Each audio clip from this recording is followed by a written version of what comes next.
Okey, Assalamualaikum. Alhamdulillah, sekarang kita berada di Topkapi Saraya ataupun Topkapi Palace. So kalau kita masuk, kita akan masuk dari sana.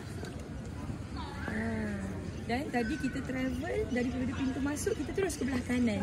Kalau tengok belah kanan, kita akan ada kitchen. So dekat situ kita akan tengoklah banyak kejatuhan-kejatuhan lah, kalau saya boleh conclude kan. Sebab macam betapa hebatlah diorang menghias makanan, macam kaedah-kaedah nak minum kopi sangat complicated, ramai sangat orang nak kena hidang dan sebagainya. Okay, so tu bahagian menyedihkan sikit. Tapi kalau kita pergi ke belah sini, so ni adalah second courtyard. Second courtyard ni paling penting belah kanan dengan belah kiri. So belah sini adalah apa? Belah sini adalah Menara Keadilan. So first dibuat oleh Sultan Muhammad Al-Fatih. Siapa-siapa nak keadilan, ada masalah boleh jumpa Sultan dekat sini. Tapi lama-lama start daripada Sultan ke belakang, dia mula hias sampailah macam, kalau kita tengok tu kita pun rasa macam macam pelik je, this is not how Muslim and real Islam supposed to be lah. Kemudian kita terus ke sana. Sana adalah pintu untuk kita masuk ke third courtyard. So dekat third courtyard kita akan mula masuk dekat private room lah. Bukanlah private room, kira macam ada masjid, ada tempat dia berjumpa dengan dia punya penduduk dan juga pembesar.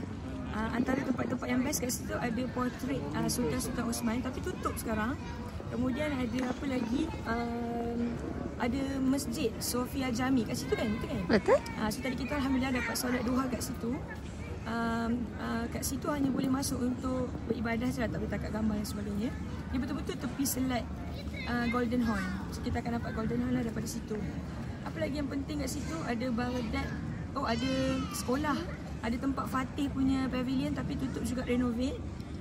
Asrama. Asrama sekolah-sekolah. Dan apa lagi saya tak ingat. Lepas tu masuk ke court belakang sekali, kita akan sampai ke tempat Sultan yang terakhir yang buat istana dekat dalam ni, Sultan Majid punya pavilion. Kat situ ada Lion Gate juga. Ada apa lagi? Iftar. Ada tempat buka puasa Sultan menghadap Galata, menghadap Golden Horn. Dan juga ada Baghdad Pavilion. Tapi memang belakang tu memang dah start deviate sikit lah. Kalau Wani apa lagi ada nak tambah yang kat lupa? Ada tadi tu yang tempat sunat pun ada. Tempat sunat. Tempat Rasulullah. Tempat Rasulullah, betul-betul. Tempat Rasulullah. Dekat third pavilion, dekat third courtyard ada barang-barang milik Rasulullah dengan sahabat. Oh, dan juga paling penting dekat sini, dekat sana, dekat situlah tempat Muhammad Al-Fatih punya pedang. Dan juga sultan-sultan lain. So kita akan nampak lah Muhammad Fatih ni simple je, tapi sultan-sultan lepas tu dah mula macam keduniaan sikit. Dan pedang Rasulullah dengan sahabat lagi lah super simple. So kat sini ada pedang Rasulullah, pedang Abu Bakar, Umar, Ammar bin Yasir, Zubair bin Awam dan juga Khalid Al-Walid. Dan juga baju Fatimah Az-Zahra dan Hasan. So itulah overall perasaan dekat sini. Saya expect kita akan rasa macam wow, ni ke Islam memerintah, macam zuhud dan sebagainya. Tapi menyedihkan, saya paling sedih kat bahagian sana lah, especially bila cerita pasal tobacco. So macam kalau tengok orang-orang dalam istana sendiri, bila dah towards the end tu dah banyak isap rokok, isap tembakau. Dia macam orang isap vape, dia cantik-cantik kan dia punya pipe tu. Kopi dia ada macam-macam jenis jewels dan sebagainya. So menyebabkan saya teringat lah perjalanan kita daripada awal dari Return of Al-Fatih ni. Kita bermula dengan semua kesusahan. Daripada zaman Ertugrul, Osman, Orhan, yang kita nampak adalah kesusahan demi kesusahan, kejelasan matlamat.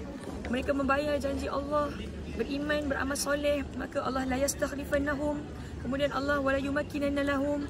Kemudian Allah wala yubadinannahum minal khauf kepada amna, macam dijanjikan dalam surah An-Nur, surah ke-24 ayat 55. Tapi bila kita datang kat sini rasa macam matlamat yang jelas tu dah tak diwariskan kepada generasi. Dah tak ada dah kisah-kisah murabi, dah tak ada dah kisah-kisah tarbiyah. Yang ada hanyalah kisah betapa hebatnya zaman kau punya istana, kau punya cawan, kau punya pipeline, kau punya barrel nak simpan makanan. So macam memang betul lah. Sebab itulah perjalanan nak menuju kepada kemenangan tu sangat susah. Kena bersihkan segala jenis dunia sampai terbukti kita hanya berjuang untuk Allah. Sebab beban kemenangan terlalu besar. Hanya orang-orang yang berjuang untuk Allah je yang bila dapat semua benda ni, dia masih akan ingat tujuan dia. So sebab itulah makin menang makin susah, makin menang makin besar tanggungjawab untuk tarbiyah. So Tok Kapa is undescribable, tak tahu nak describe macam mana, terlalu mixed feeling. Itulah kita jadi happy bila jumpa barang-barang Fatih je.